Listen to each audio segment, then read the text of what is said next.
Tell me a little bit about what you're looking for. What are you looking to do? I don't know. I'm shopping around here, and I saw you have a property for sale. Oh, okay. So you do. Okay. So what are you looking for? I mean, yeah, it's a 3-bedroom, 2-bath. Yeah, Is yeah, that what you're looking for? yeah. But how do I know I can trust you? Great question. Thanks I for just, asking that. I That's just a did great. this. I just did this deal. I just did this other deal, and the realtor broker lied to me and wrote one thing in the contract and said another. I can't believe people are doing that stuff. That's crazy, man. I tell you, she got to be very careful with her license. So that's a great question. Thanks for asking that. But why is that important to you about trusting? I just want to know why are you looking for trust? Because I've been hosed before. I've been ripped Okay. off by real estate agents and brokers. They manipulate me. They say one thing and then they run and then they do another. Okay. Yeah, man. I'm sorry to hear that, man. Sorry to hear that, man. Yeah, I'm sorry to hear that. I can't believe people are doing that stuff. I hope I can, gain your trust with that. Claude, got any other questions regarding to? How can you gain my trust? First of all, tell me what you're looking for. I mean, what do you want? What are you looking for? I want a realtor I can trust, a lawyer I can trust, a used car salesman I can trust. How do I know I can trust you? Why should I do business with you? Another great question, man. Suppose I was able to send you to a certain web page, certain recorder's office, and you saw all the sales that I did in the last 18 months.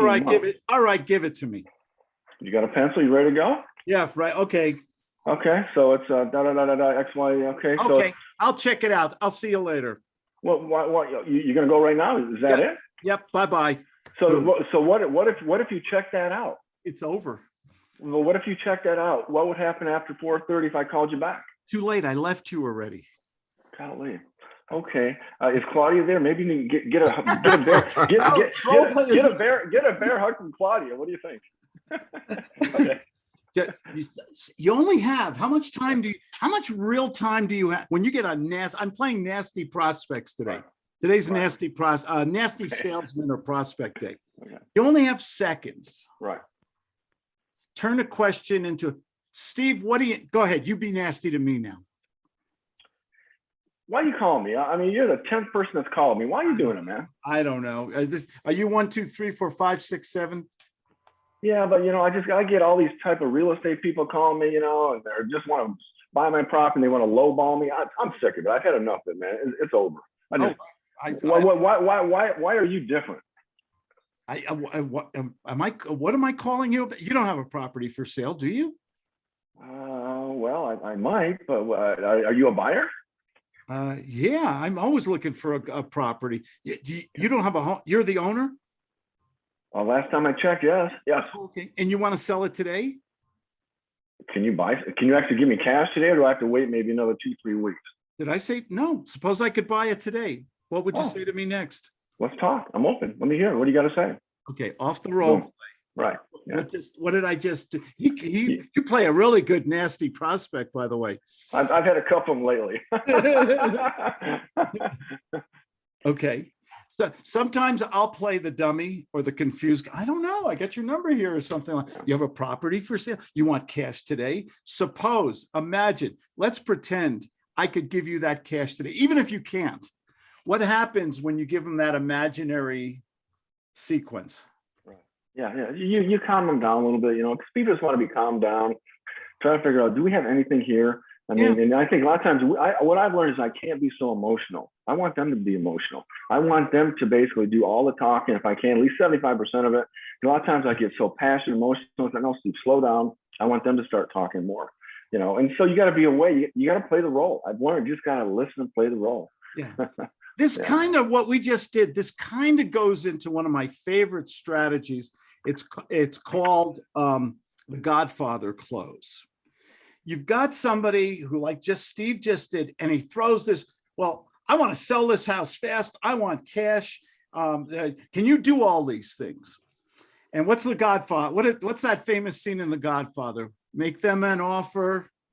They cannot refuse. Right. Okay, even if you can't do it, what happens when you make them an offer they can't refuse? They engage. Whoa, all of a sudden, well, you can do cash today? Listen to my word. Suppose for a moment, let's pretend. Imagine that I could do cash. Is that an offer they can't refuse? Because you're giving them everything they want. Do they kind of stop in their tracks for a second there? Yeah. Yeah. What do you think's going through their mind when all of a sudden you just take all that umbrage away from them? Well, let's pretend. Suppose I could do this today. I'm looking for a property. Yeah, absolutely. Would you not be so mad at me anymore? And the key is, Colin, you want to be different. I think so many salespeople are the same people, and they hear the same stuff all the time. You just got to be different, man. You got to basically gain their attention. Like you said, you got 4 or 5 seconds. That's it. Yeah. And I mean, I really like when you were talking. You had this thing called chutzpah. I don't know if I say it. Yeah, but when you start unmitigated gall, you know where chutzpah, you know where it comes from the double murder in Bel Air, California. I think it was the Menendez brothers. They murdered their very rich mother and father in bed, and and they pleaded mercy on the court because they were orphans. That's a little dark humor there. Right. Those boys were molested from a young age by their father. That was a really sad story. Yeah. It was a very sad story. Horribly abusive. Horribly. They also did, seriously, I think they did them or somebody else did the Twinkie defense, that they were ingesting so much sugar that they lost control of themselves. It was called the Twinkie defense. And then there was the other the Marvin Mitchelson case that changed divorce law in the whole world.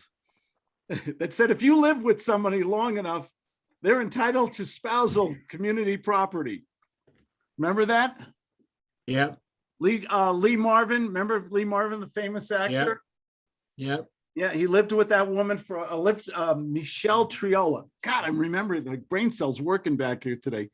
And she lived with him like 20 years and supported him. And then he said, it's over, bye-bye. And she said, nay. And then he died in a helicopter crash on set. Did he? Oh, no, that you're thinking of, that was,